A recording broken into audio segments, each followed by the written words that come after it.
Kurban Bayramı bizim İslam aleminin bize yadigar koyduğu mukaddes bayramdır. Bu bayramı dünyada bütün Müslümanlar keydedirler.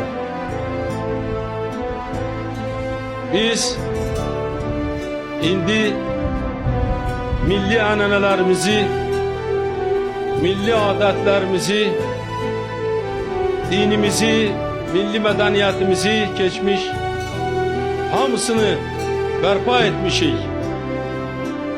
Azerbaycan halkı milli azadlığa nail olubdur. Özü, öz talihinin sahibidir.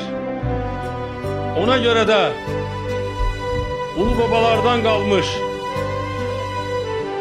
Hazreti Mehmet Peygamber'den bizim mukaddes kitabımız Kur'an-ı Kerim tarafından tövsiye olunmuş Kurban Bayramı'nı bugün biz azat ve serbest şeraitte qeyd edirik ve beləliklə bir daha Azerbaycan halkının hem müstakilliğini, hem milli azadlığını, hem de ki öz tarihi ananelerine sadık olduğunu bütün dünyaya nümayiş ettiririk.